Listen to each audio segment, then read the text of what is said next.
तर युवकांची भुरळ आता सर्वच राजकीय पक्षांना पडले। आता खासदार डॉक्टर श्रीकांत शिंदे सुद्धा युवकांशी संवाद साधणार आहेत। आपण पाहतो यापूर्वी राहुल गांधी त्यानंतर भाजपच्या माध्यमातून सुद्धा मुख्यमंत्र्यांनी सुद्धा युवकांशी संवाद साधला। मात्र त्यानंतर आता युवा संवादच्या माध्यमातून खासदार डॉक्टर श्रीकांत शिंदे हे सुद्धा युवकांशी चर्चा करणार आहेत। यावेळी युवकांच्या समस्या, अडचणी आणि अपेक्षा सुद्धा समजून घेतल्या जाणार आहेत। खासदार डॉक्टर श्रीकांत शिंदे हे युवकांशी संवाद साधणार आहेत।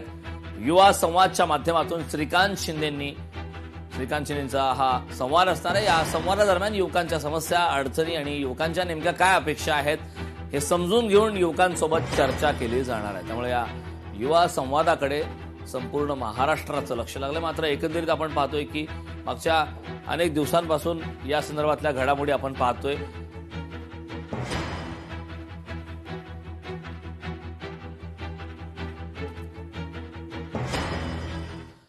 एक ब्रेकिंग न्यूज पाहूया। महायुतीच्या बैठकीमध्ये निधीच्या वादावरून तोडगा निघाला अशी सूत्रांची माहिती आहे। ज्या जिल्ह्यांमध्ये निधीवरून महायुतीतील पक्षात मतभेद उद्भवतील तिकडे आयुक्तांच्या माध्यमातून तोडगा काढण्याचा प्रयत्न असेल तर पुढील 15 दिवसांमध्ये महामंडळ वाटपावर सुद्धा शिक्कामोर्तब होणार असल्याची आता सूत्रांची माहिती आहे। महामंडळ वाटपाच्या प्रतीक्षेमध्ये महाराष्ट्र मागच्या अनेक दिवसांपासून सुरू आहे। त्याबाबतच्या तारखा येतात। मात्र आता जी ताजी अपडेट आहे त्याप्रमाणे पुढील 15 दिवसात महामंडळ वाटपावर सुद्धा शिक्कामोर्तब होणार असल्याची माहिती सूत्रांनी दिली। निधीच्या वाटपावर महायुतीमधील जे पक्षात मतभेद उद्भवणार आहेत त्या ठिकाणी आयुक्तांच्या माध्यमातून तो तोडगा काढण्याचा प्रयत्न असणाराची माहिती आता सूत्रांकडून।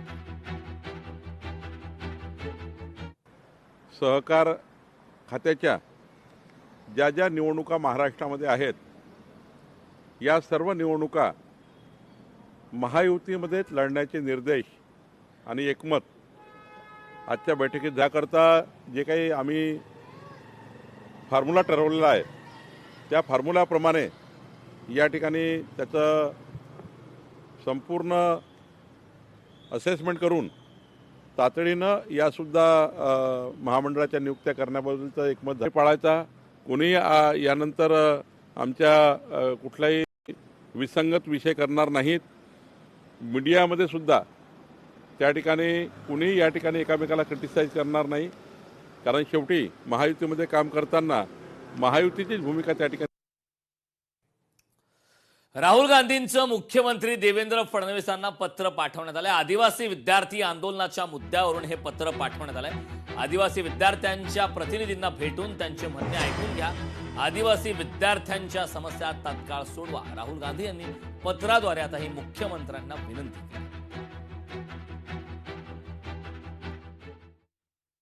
केली। माननीय मुख्यमंत्र्यांनी यापूर्वीच आणि आजही कॅबिनेटमध्ये मगाशी मी सांगितल्याप्रमाणे आदिवासी विभाग, सामाजिक न्याय विभाग सर्वांनाच त्या ठिकाणी सूचना दिलेल्या आहेत।